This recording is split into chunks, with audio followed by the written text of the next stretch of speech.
Okay, let's take a trip back to 1992 to a market in Dinashpur. A group of small business owners there were pretty suddenly plunged into total darkness. But, this isn't just a story about a power outage. It's about how that one single crisis sparked a legal battle that would, believe it or not, change their fortunes forever. So, what kicked this all off? This number right here, over 100,000 taka. That's the amount of money that just vanished from the market's utility fund. And that missing money? It became the spark that lit a huge fire between the tenants and their landlord. And yeah, things got serious, fast. This quote is pulled directly from the formal criminal complaint the tenants filed. They were accusing the landlord's sons, the guys managing the place, of collecting all the money for the electricity bills and then just pocketing it. So first up, let's really dive into how this whole crisis played out at the Gulshan Biponin Bitan market back in the spring and summer of 1992. This timeline really tells the story. On March 8th, boom, the lights go out. For months, these shop owners are trying to fix it, even scraping together their own money in May to pay off this massive debt just so they can open their doors again. By June, they'd had enough and filed a criminal case, which finally led to a settlement in November. We're talking more than 8 months of chaos. And you have to think about the people behind this. We're talking 31 different shops, clothing stores, even a motorcycle dealership, all trying to do business with no electricity for almost 4 months. Can you imagine the stress, the lost income? It must have been absolutely immense. But this is where the story really takes a turn, because the tenants stopped being victims. They got organized, and through collective action, they were about to completely flip the script on their landlord. Now, here's a really important detail. The tenants didn't just file a normal lawsuit. They filed an ezahar. An ezahar is a formal criminal complaint. This wasn't about getting rent money back. This was them saying, you committed a crime, you stole our money, and that kicked off an actual police investigation into the landlord's sons. And here's the thing. They were organized. Sure, one man, Abdus Sattar, was the official name on the complaint, but he was backed by a whole crew of key witnesses. Guys like MD Manan, who ran 2 shops, all stood together against the landlord's 3 sons. This was a united front.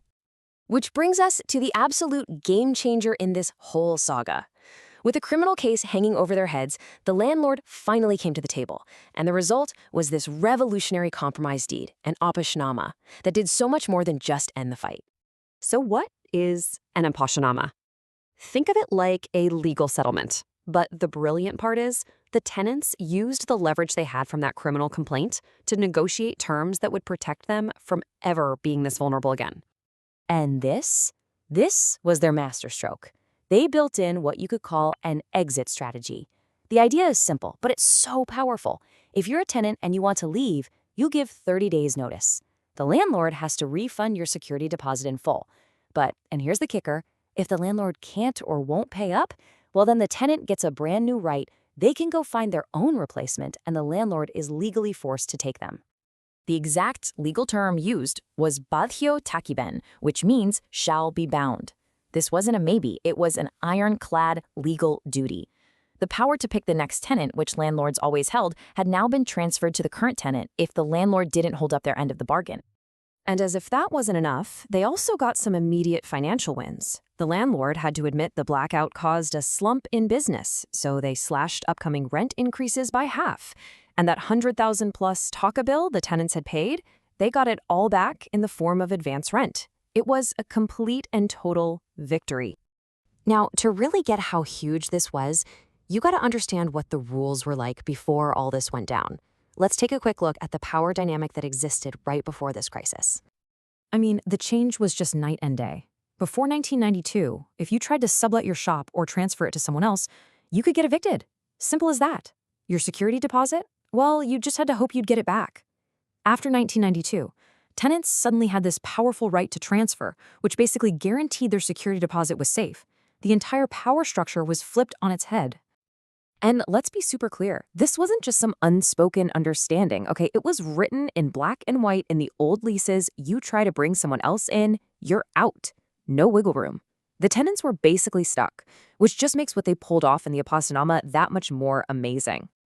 And that brings us to the final and maybe most important part of this story, the lasting legacy of this fight. See, the Apostolama didn't just solve a problem. It actually created a whole new kind of value for every single tenant in that market. I mean, look at how much money was on the line here. Back in '84, a security deposit was 30,000 taka. Just 4 years later, a guy like Abdul Manan with a double shop had put down 120,000 taka. That's a huge investment, and protecting it was everything. This new right to transfer was the ultimate insurance policy for their life savings. And here's the most incredible part. This wasn't a one-time deal. The agreement specifically said that this new transfer rate would replace the old rules and would be valid for all contracts, forever. They didn't just win a single battle. They changed the law of the land for their market permanently. So here's the bottom line. This is what it all comes down to. Through teamwork, sparked by a crisis, these 31 tenants took a simple rental agreement, which is really just a monthly expense, and they turned it into a sellable, transferable asset. Their right to be in that shop now had real-world value that they controlled.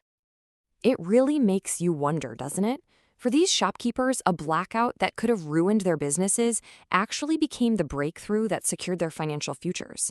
It's just an incredible reminder that sometimes a crisis is just an opportunity you didn't see coming.